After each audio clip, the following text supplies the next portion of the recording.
Hello, everybody. Josh Neighbors here, Locked On Big 12 podcast. Today it is November 12th, 2021. On today's show, we are brought to you by McDonald's.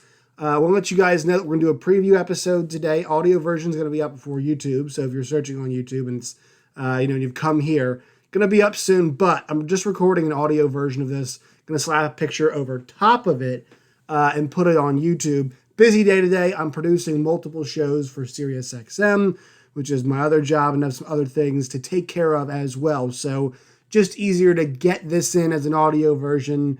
Be a bit quicker today as we go through our picks. But 5 games to get to. We'll get to them next on today's show.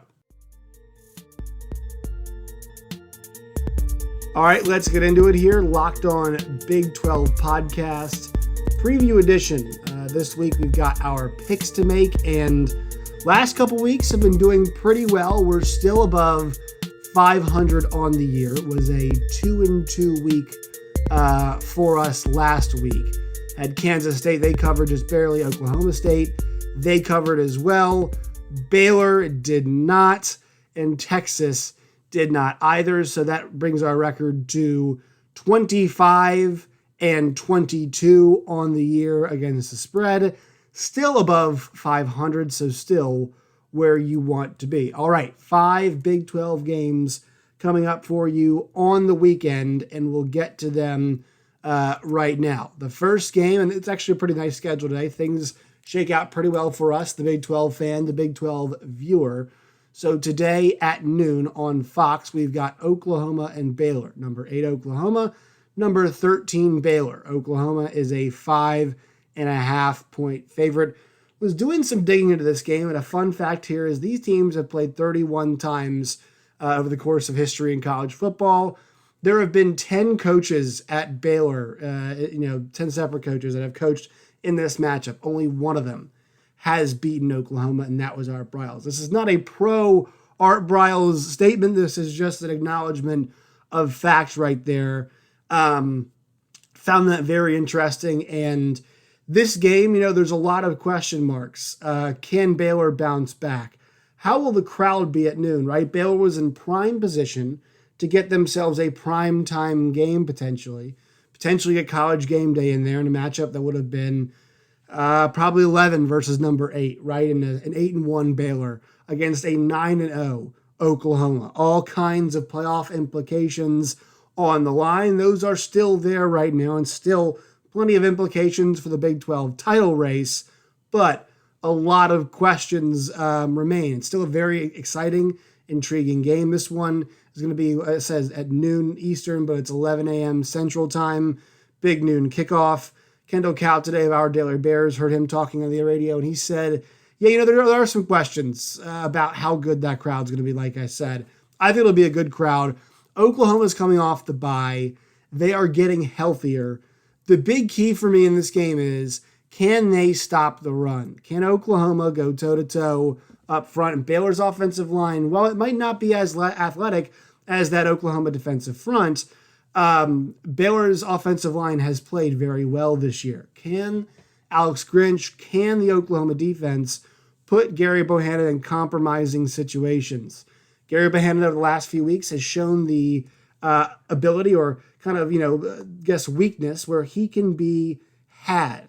He can misread things over the middle part of the field. He can make some mistakes. He's made a few mistakes this year, but the mistakes he has made have been drastic and have been horrible. Last week, obviously, at the end of the game, comes into mind against TCU. He's had a couple over the middle of the field, especially the one against Texas, where he threw it to triple coverage. You're thinking, what in the hell is Gary Bohannon thinking in that moment? So he has a lot on his plate here. And while he's been a good player, that turnover number has crept up. Abram Smith, will they be able to establish him? Tyquan Thornton, will he be able to get going? And how will this Oklahoma pass defense look? I think also something to look is a good job last week from Baylor stopping the run against TCU. Chandler Morris had some success, but on the whole, Amari DiMercato could not get anything going on the ground. Will that be the same case this week? I don't know. I think Oklahoma is going to try to run that rock. Kennedy Brooks has been so good this year. to establish that play action.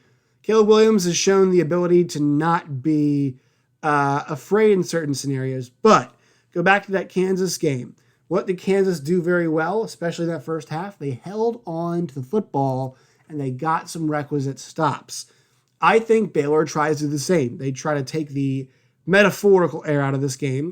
They like to run the ball a lot. They want to keep the time of possession in their favor. And you saw in that first half against Kansas, when that did happen, it felt like Caleb Williams got pressed and felt like he had to make a play. That's when he threw that interception in the first half. And the problem with that was unlimited possession. You can usually recover from interception. They did. They won the game. But in a game where there are limited possessions, you have to make the most of each one. And you can't feel like you have to press. I think Baylor's goal is to make Oklahoma feel like they have to press. Maybe they have some success early. I think this is a close game. I think Oklahoma gets the win. I feel like they're just destined to keep this thing rolling right now. And I think it's a great situation. I think the rubber does meet the road against Oklahoma State there. I think that's where it does. This is going to be a great test for them, obviously, in that environment. But with 2 weeks off, I think advantage Oklahoma. They've had 2 weeks to prepare, 2 weeks to watch some film. And no, I don't think Caleb Williams plays like Chandler Morris. I don't think he'll have to. I don't think that's going to be the game plan. I think Oklahoma takes care of the ball. I think this is a game where both teams, try to manage the clock maybe. Right, I know Oklahoma. They aren't the crazy explosive offense that they used to be. They now have a bit more of that with Caleb Williams. But Baylor is not always the most explosive offense either. So maybe it's who has the more explosive plays. Oklahoma's got to take care of the tackling department. They are healthier in the back end now, so I think that helps too. But I'm going to take Oklahoma. I'll lay the 5.5 points here in a close matchup. I'll take the Sooners to get it done, though, on the road. They remain undefeated. All right, quick break here. We get back to the action. Today's show is brought to you by McDonald's. You guys know the deal. McDonald's is not just a place to get a delicious meal when you're on the road or before you get on the road, whenever. McDonald's is a place that we gather. It's a place where classmates can meet up for a study group, knowing they'll have dependable Wi-Fi and an endless supply of French fries and McFlurries. It's a place where win or lose, the home team, their fans, the away team's fans can come and recharge. It's a place you're always looking forward to when stopping on a long road trip to rest your legs and refuel. Once again, guys, McDonald's it's just the best, especially college football Saturdays. It's synonymous with college football. It's always been more than a place to get that tasty and affordable meal. It's a place where friends and family can come together and especially reconnect right now as you know, we're heading out of COVID. So a big thank you to our friends from McDonald's for always being there. I'm loving it. All right, up next in the Big 12 slate from this weekend, another 11 a.m. game on Fox Sports 1. It's West Virginia and Kansas State. It's a big one, 4-5 West Virginia against 6-3 Kansas State. Kansas State looking for a 4-game winning streak here to get themselves to 7-3. They're 6.5-point favorites. The line at the 6.5, I kind of like that in West Virginia's favor because I still think they're a good team. West Virginia's won 4 straight in this series. So I think these two teams are kind of set to play close. I think they are. And I still think that Kansas State offense is not running at peak efficiency. I know that, Kansas State's defense is not exactly where they want it, but Kansas State still 6-3. The question for them is, can they press forward? Can they get wins against the better teams in the conference? They've got wins this year against Stanford, against Nevada, but losses against Oklahoma State, Oklahoma, Iowa State. Their wins in the conference, it is Texas Tech, TCU, and Kansas. They've beaten all the teams that you'd expect them to beat. They were favored, I think, in most of those games. I'm trying to remember correctly, but I feel like they've won the games that we've expected them to win. I think that's definitely a fair thing to say. I want to see them continue to be, reestablish, like keep establishing, I should say, not reestablish, but continue to establish that you're one of the top 5 teams in this conference. Because I think if you ranked them right now, you'd go obviously Oklahoma 1, Oklahoma State 2, Baylor 3, Iowa State 4, and some, you can mix it up however you want. And then I would go with Kansas State 5. Their run here in the end, West Virginia, Baylor, at Texas. The question is not, will they go to a bowl game? That's already been set. The question is, how good of a bowl game and how good will they finish? they've got a chance right now at 6-3. I think that they can definitely go 2-1 here in this last stretch.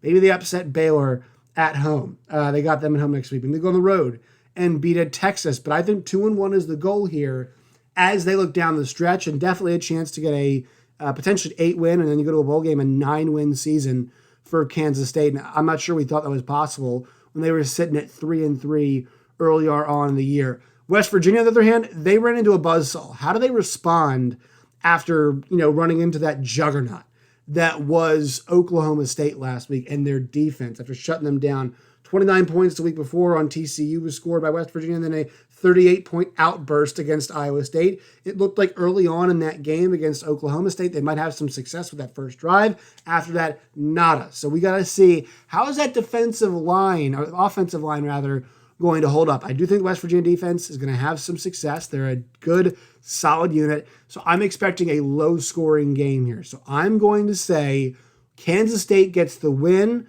but West Virginia covers. I'll take Neil Brown's collective to get the 6.5. I think a Kansas State win here, though, but I think that's a lot of points to be laying in a series where West Virginia's won 4 straight. And it feels like these two teams usually do play pretty close contests when they do meet up. So once again, take West Virginia plus the 6.5, but I will take Kansas State to get the win and get win number 7, make it 4 in a row for Chris Kleiman's team. 3:30 on ESPN2, Iowa State at Texas Tech. Really interesting matchup here because Texas Tech is going to be introducing their new head coach, Joey McGuire, at this game, right? They're going to be seeing Joey McGuire. He'll be up there and saying hello to everybody, waving in the box and whatnot. And, does that energize this team? I tend to not think so. Iowa State, in the last 11 meetings between these two teams, has only been held under 30 points just once. And this is the best offense they've had in that entire time. And we don't know who's going to be playing quarterback. Who's going to be playing quarterback for Texas Tech. So, and also the 2:30 start in the afternoon, how wild is going to be there? I feel like Lubbock at night is a big thing. But a 10.5-point spread here, I'm actually pretty comfortable laying it. And here's why. Quarterback position, like I mentioned before, Tyler Shuck, it's either Tyler Shuck back from an injury, or it's going to be Donovan Smith, or it's going to be both. And I don't like that matchup for Texas Tech going up against a very good Iowa State defense. I think it's that pretty simple. I don't think actually we're going to spend too much more time on this game. I think because of those factors, that's what makes Iowa State the clear pick here. But I will say a lot of excitement around Texas Tech right now, and there should be for what's coming down the pike. All right, one more quick break, and then when we come back, we'll look at the rest of the games on the Big 12 slate. 2 more to get to, but first, once again, as I said, a word from our sponsors. Today's show is brought to you by our friends at betonline.ag. Betonline.ag is the best place to find all the best odds. They're the odds that we use for these lines. They've got odds for F1, boxing, basketball, NASCAR, UFC, MLB, futures bets. You can still bet on who's going to be the MVP. It's not been announced. You can still go there and bet right now. They've got a great new interface over at betonline.ag, so you head over there today. Use the promo code Locked On when you sign up. That's LOCKEDON, Locked On, and you'll receive a 50% deposit bonus today. So if you deposit $100, give an extra $50 to play with today at BetOnline. BetOnline is where the game starts. Today's show is also brought to you by our friends at Built Bar. They've got a bunch of delicious flavors right now, including coconut, raspberry, mint brownie, coconut almond, salted caramel, double chocolate, and cherry bar chia. Also got their Built Go and their Built Boost as well. So go there, built.com today. It's built.com, promo code LOCKED15, LOCKED15, LOCKED15 for 15% off at built.com. All right, next game on the menu here in the Big 12, 6:30 on ESPNU. It's going to be Kansas and Texas.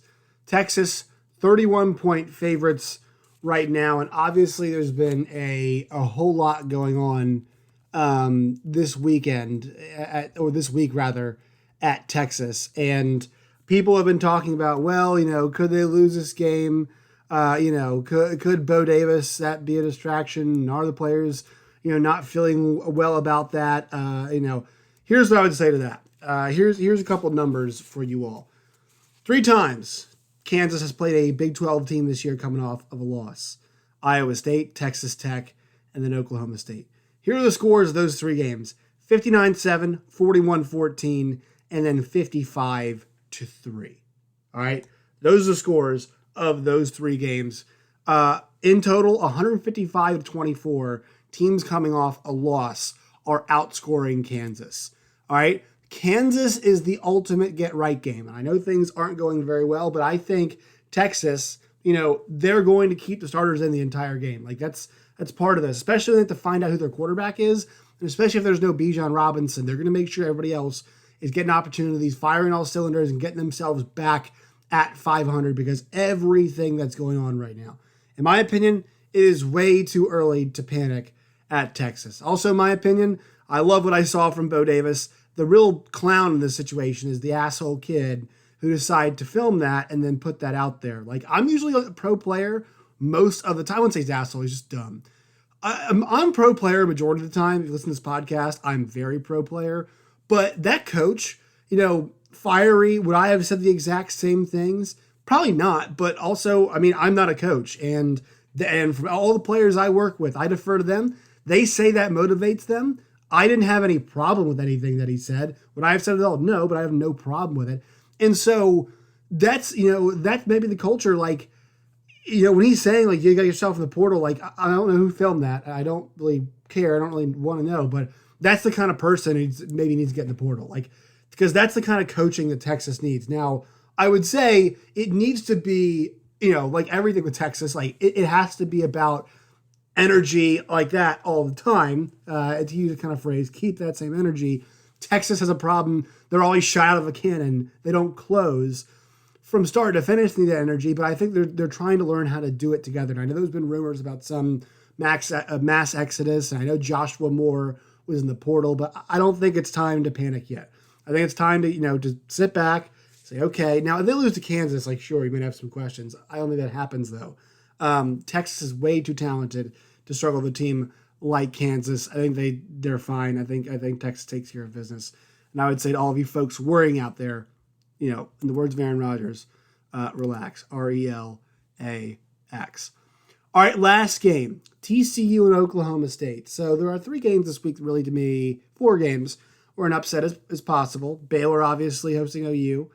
West Virginia could definitely go to Manhattan and get a win. Texas Tech, I don't really believe in their shot against Iowa State, but hey, stranger things have happened for sure. Don't really see Kansas' chance. I would say actually 3.5 games because I don't see a way TCU can go in there and beat Oklahoma State. They couldn't run the ball against Baylor. They ain't going to run the ball against Oklahoma State. And once again, I mentioned this on last week's show. The offense from TCU last week, while prolific, while exciting, while electrifying, not sustainable. Not sustainable with Chandler Morris at the helm. He's a fun player. He might have a little bit of success, but this is a different animal in this defense. Jim Knowles has them playing so well, and a quarterback in his second start, he's going to be licking his chops. A night game where they're going to be honoring Barry Sanders. And just so you guys can appreciate Barry Sanders just a little bit here as we kind of wrap things up, 344 carries in that 1988 Heisman Trophy season. One of the greatest players of all time, no doubt. So I think the Pokes get the win. I think at night on Fox, they cover the 12 points on the spread. They get themselves to 9-1 in a date with Texas Tech coming up next week, I believe. And if they get there, they can get to 10 wins and set up a pivotal, monster, gigantic matchup. We got to take care of against Oklahoma. We got to take care of business right here. One final thing before we get out of here is Saturday night, huge game in the college basketball world. Texas and Gonzaga, 10:30. That game's that happens on either ESPN or ESPN2. But you get to see a new look Texas team, how they look. They killed Houston Baptist, but a huge early season matchup. That's going to be a fun one. And, Drew Timme and Chet Holmgren going up against the battle-tested Courtney Ramey and Andrew Jones and the new guys they've got at Texas. So exciting game there in the Big 12 when it comes to hoops. We'll see if we can score another big win for the conference up against a team in Gonzaga that was a game short of the national champion. We'll see if we can make it back-to-back wins for Big 12 teams against them. Baylor beat them last year in the title. We'll see if we'll see here if Texas can get it done. On the road, though, it's going to be at Gonzaga. Tough one, but something fun to watch there once you're done kind of your viewing day of football. All right, that will do it for us today on the show. Make sure you follow us on Twitter at LOBig12. You can follow me at JoshNeighbors_. You can find the show Locked On Big 12 wherever you guys get your podcast, and also on YouTube. Find us Locked On Big 12. You can subscribe there, leave some comments in the videos. Always love to hear from you all, the fans. All right, until next time, my friends, as always, stay safe.